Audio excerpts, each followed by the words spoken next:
За сайн байцгаана уу? Энэхүү видеоор бүгдээрээ Dyson-ы талаар ярилцах болно. Dyson гэдэг брэнд хэрхэн үүссэн бэ? Хэрхэн маркетингаа хийдэг вэ? За тэгээд тэдний хамгийн алдартай бүтээгдэхүүн болох Dyson Sense ямар вэ? Хэрхэн хэрэгэлдэг вэ? Мөн одоо та хэрвээ Dyson авахаар сонирхож байгаа бол танд энэ бүтээгдэхүүн тохирох нь үгүй юу гэдэг талаар видео бэлдсэн байгаа. За тэгэхээр та энэ бүхний талаар мэдмээр байвал энэ видеог дуустал нь үзээрэй.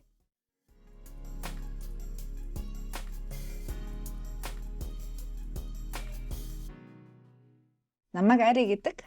Би өөрөө сошиал медиа маркетинг чиглэлээр ажилладаг. За тэгээд ажлынхаа хүрээнд би юм том мундаг компаниудын маркетингийг маш их сонирхдог. Тэдний хэрхэн одоо өөрийнхөө хэрэглэгчдийг маркетингаар дамжуулан татаж байгааг байнгын судлах дуртай. За тэгээд энэ Dyson компани маркетинг бол надад маш их таалагддаг. Бусад яг ижил төрлийн бүтээгдэхүүн хийж байгаа газруудаас шал өөр байдаг. За тэгээд энэнийхэн талаар буюу одоо энэ маркетингийнхэн талаар жоохон ярих гэж бодлоо. За тэгээд жоохон түүхээс нь эхлэе гэж бодож байна. Энэ Dyson гэдэг брэнд хэрхэн үүссэн бэ гэхлээр 1978 онд James Dyson гэдэг одоо Английн инженер хүн энэ брэндийг үүсгэн байгуулсан юм байна. За тэгэхээр тэр яасан бэ гэхлээр өөрийнх нь гэрт хэрэгэлдэг байсан тоос орогч нь маш төвөгтэй байсан учраас илүү дээр тоос орогч хэрхэн бүтээж болох вэ гэж одоо бодож эхэлсэн байна. За тэгэхээр тэр үед бол тоос орогчнууд маш одоо тийм том тоос цуглуулдаг ууттай байдаг байсан. Бүх тоос орогчнууд тийм байсан. James Dyson гэдэг хүн 5 жил туршилт хийсний эцэст дэлхийн анхны тоос одоо цуглуулагч уутгүй тоос орогчийг зохион бүтээсэн байна. За тэгээд нэг сонирхолтой юмыг дуртахад 1984 онд тэрээр яг энэ одоо өөрийнхөө анхны тоос сорогчийг аваад бидний мэдэх Amway гэдэг компани дээр очиод санал тавьсан байна. Би одоо ийм тоос сорогч зохион бүтээчихлээ. Та нар энэ тоос сорогчны лицензийг нь худалдан авах уу гэсэн байна. Amway тэр үедээ үгүй бид нар сонирхгүй байна гэсэн боловч 2 жилийн дараа яг түүний тоос сорогчтой адилхан тоос сорогчийг өөрсдийнхөө нэрийн доор гаргаж эхэлсэн байна. За мэдээж James Dyson үүнд маш дургуутсаж тэгээ шүүхтэлцэж эхэлсэн. За тэгээ шүүхийн үр дүнд одоо тэр Amway компани гаргасан тоос сорогчийн эрхийг Amway болон Dyson компаниар хуваан эзэмшдэг болсон юм байна. Харин өнөөдөр бол Dyson маш том компани болсон. За мэрэгчлийн 100 гаруй инженер ажилладаг. Толгой офис нь Их Британд байдаг. Харин бусад офисууд нь Сингапур болон Малайз улсуудад байдаг. За тэгээ үүнийгээ дагаад бас тэдний инженеруудын ихэнх хувь нь Сингапур болон Малайз хүмүүс байдаг юм байна. За бас нэг сонирхолтой зүйлийг хэлэхэд Dyson компани нь залуу зохион бүтээгчдийг маш их дэмждэг. Тэдэнд зориулсан Dyson Foundation гэж байдаг. Тэндээс тэтгэлэг авч болдог. За тэгэхээр хэрвээ та эхэлж байгаа залуу зохион бүтээгч бол энэхүү одоо програмыг сонирхоод үзээрэй. Эхлээд та тэтгэлэг аваад дараа нь Dyson компанид ажиллах боломжтой юм байлээ.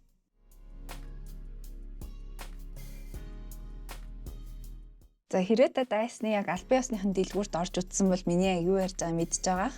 Dyson-ы дэлгүүрүүд маш гоё тохиолдолтой бас ингээд бусад өрсөлдөгч нараас маш их ялгарсан интерьертэй байдаг. За тэнд та зөвхөн бүтээгдэхүүнүүдийг хараад одоо үзээд зогсохгүй заримыг нь хэрэглэж болдог. Хэрвээ та үсний синс сонирхож байгаа бол тэнд одоо байгаа худалдагч нь таныг суулгаад таны үсний онцлогийг нь тодорхойлоод хэрхэн одоо энэ синсийг үсэндээ хэрэглэх вэ гэдгийг зааж өгдөг. За тэгэхээр илүү одоо энэ Dyson-ы дэлгүүр гэхээсээ илүү experience center буюу одоо туршиж үзэх одоо тиймэрхүү газрыг бүтээсэн байдаг. За мөн Dyson компани өнгө, төрх, имиж, брендинг нь бусад компаниудаас ялгарч чаддаг. За тэдний философи бол одоо тэдний бүтээгдэхүүнүүдийн дизайн болон брендинг нь зөвхөн хэрэглээ биш. Мөн бас одоо декор юм гэдэгт оршдог юм. Тэгэхээр нэг ёсондоо хүн хэрвээ тоос сорогч авч байгаа бол зөвхөн одоо тоосоо соруулах биш, мөн одоо гэртээ тавихад тэр нь гоёор харагдаж интерьерт нь гоо үзэмж нэмэгдэх ёстой гэж Dyson брэнд үздэг байх нэ. За мөн Dyson брэндийн маркетинг стратегийн хамгийн том нэг хэсэг бол дандаа шинэлэг бүтээгдэхүүнүүд гаргах. За тэр анх удаа тоосны уутгүй тоос сорогч гаргаж брэндээ эхлүүлж байсан бол тэрнээс хойш дандаа өөрсдийнхээ салбарт шинэ бүтээгдэхүүнүүдийг гаргасаар ирсэн. За тэгээд одоо яг бидний одоо хамгийн тренд болоод байгаа одоо бүх видеонууд дээр гараад байдаг те бүх инфлюенсерүүд ашигладаг одоо тэр үсний фэн бол бас яг тийм шинэлэг бүтээгдэхүүн байсан. За тэгэхээр ерөнхийдөө Dyson брэнд маань маш юм шинэлэг бүтээгдэхүүн гаргаад Мөн тэгээ хэрэглэгч нарт нь тэр бүтээгдэхүүн маш их таалагдаад тэгээд хэрэглэгч нар нь өөрсдөө энэ бүтээгдэхүүнийг ашиглаад контент хийдэг юм. За тэгээд тэр контентэнд тархах тусам илүү олон шинэ хүмүүс тэрийг нь үзээд брендийн талаар мэдээд тэгээд борлуулалт өсдөг байх нэ. За одоо ингээд бүгдээрээ видеоныхаа хамгийн сонирхолтой хэсэг рүү орцгоё. За ингээд би бол өөрөө яг Dyson-ы хэрэглэгч болоод 2 жил гаруй болж байна. За энэ яг Dyson Sense-ийг бол би 2 жилийн өмнө авахдаа одоо би санаж байгаагаар 2,300-аар авч исэн байх гэж бодож байна. Гэхдээ яг одоо үнийн нүгээ санахгүй байна. Тэгэд Instagram-аар нэг онлайн шопоор захиалж авсан. За би тэр үед яагаад одоо энэ Dyson-ыг авсан бэ гэхлээр нэгт би өөрөө одоо үс арчилгаанд маш дуртай. За хоёрт би шинэ бүтээгдэхүүнүүд хэрэглэж үзэх дуртай. За гуравт болохоор миний Instagram-аар дүүрэн энэ Dyson-ыг ашиглаж байгаа бичлэгүүд дүүрэн байсан. Байнгын ингээл нэг Dyson ашиглаж байгаа, буржилж байгаа, Dyson-ыг танилцуулж байгаа гэд өдөр болгон тийм бичлэгүүд би ингээд бусад одоо гадны инфлюенсерүүдээс үзсээр аваад шийдвэр гаргаад за ер нь надад Dyson айгу хэрэгтэй юм шиг байна гэд тэгээд одоо ингээд худалдан авалт хийгээд авч яасан. За би бол өөрөө Dyson авсандаа харамсдаггүй. Байнгын хэрэгэлдэг одоо ч гэсэн хэрэглэж байгаа. Гэхдээ миний зарим таньдаг хүмүүс бол Dyson аваад тэгээд тэрийгэ буцааж зарсан байдаг. Тэгэхээр яг Dyson яг ямар хүний үсэнд тохирдог, яаж хэрэглэх вэ гэдэг талаар одоо бүгдээрээ ярьцгаая.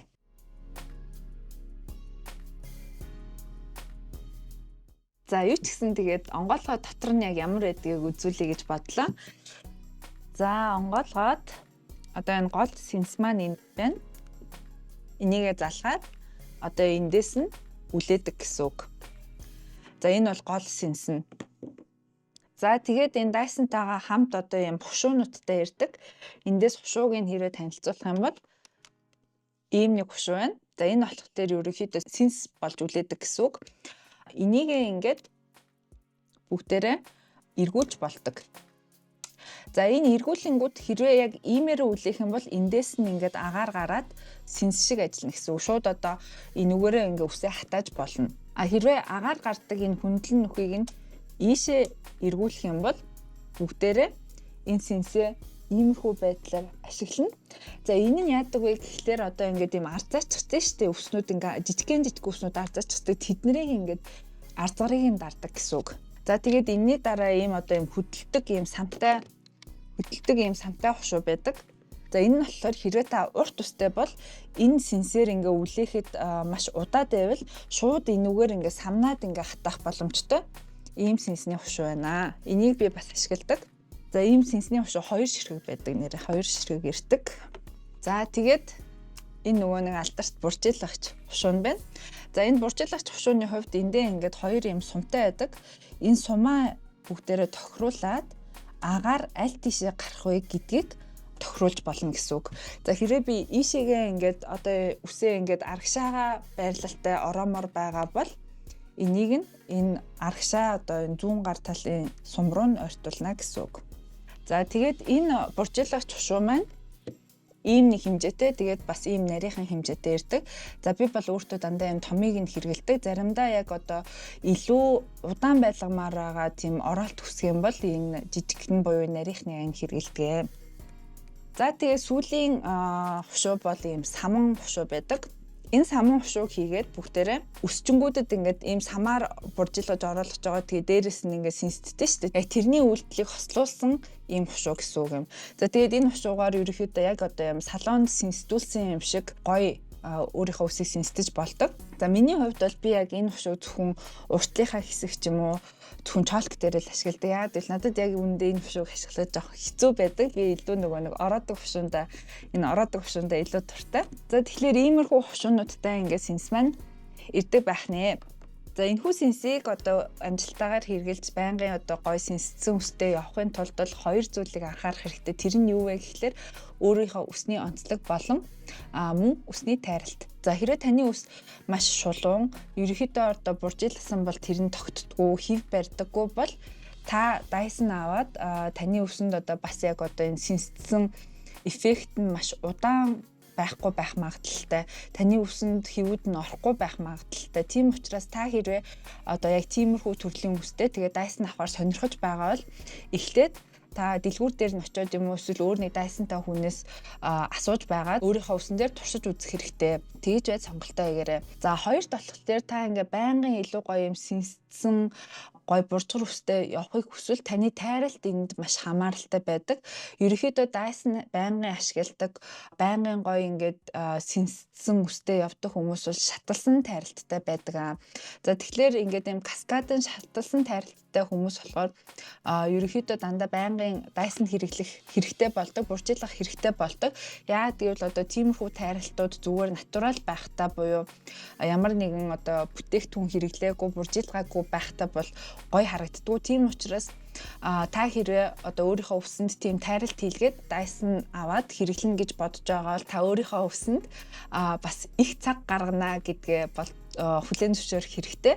За яг миний хувьд бол би маш одоо хуурай үстэй хүн гэх юм уу одоо миний хуух маш хуурай их тослогдоод байдгүй гэсэн үг. Тэгэхээр надад бол 7 хоногт 2 удаа үсээ угаах нь бол яг тохиромжтой байдаг. За би тэгээд 7 хоногт яг 2 удаа үсээ угаагаад тэгээд Dyson-а хэрэглэдэг гэсэн үг. Ихэнхдээ одоо 3 дахь өдөр болон бүтэн сайн өдөр ч юм уу ингэж тохируулдаг.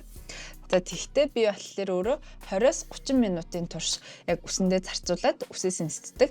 За тэгээд яг үсээ угаах юм бол би заавал сэнсдэх ёстой гэж боддог болчихсон. За тэгээд 2 удаа ингэж сэнсдснээрээ миний үс одоо 7 хоногийн турш яг одоо юм сэнсдсэн хിവэрээ илүү гоё юм буржгардуу хിവэрээ гоё цэгцтэй явдаг надад маш их таалагддаг.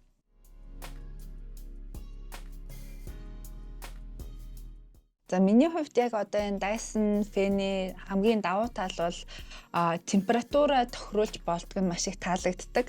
Маш одоо халуунаар үлээж болдог, дунд халуунаар үлээж болдог, мөнхүүтнээр үлээж болдог. Би ихэнхдээ өөрийнхөө үсийг янзлахдаа халуунаар үлээж байгаа, сүүлд нь хүүтнээр үлээж одоо өөрийнхөө тэр оруулсан хивээ барьж тогтоодог. За мөн даваа талуудаас ярих юм бол энэ олон хушуунуудыг сольж болдог надад маш их таалагддаг. Ерөнхийдөө фэн болон буржийлгагч одоо тэр бүх зүйлсийг нэг одоо энэ сэнсээр орлуулж болдог нь надад маш их таалагддаг.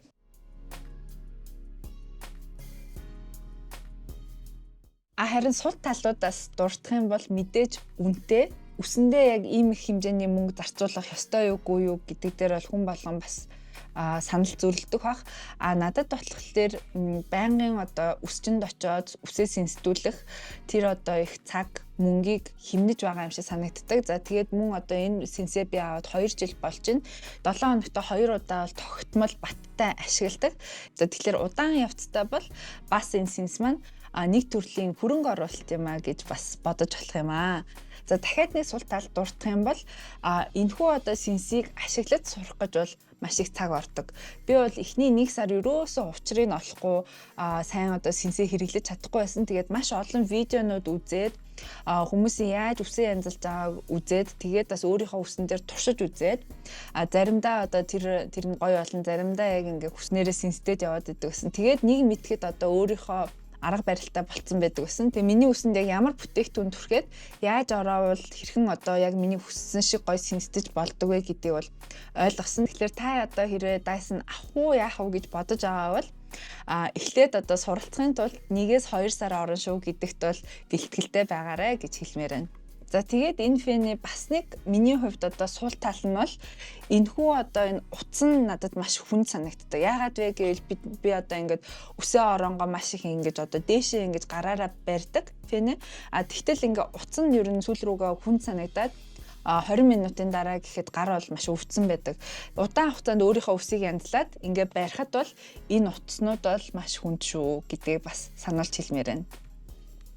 За ингээд энэхүү видеогоор Dyson брендийн талаар ярилцлаа. Мөн тэдний хамгийн их борлуулалттай байдаг сэнсийг танилцууллаа, хэрхэн хэрэглэхийг зааж өглөө.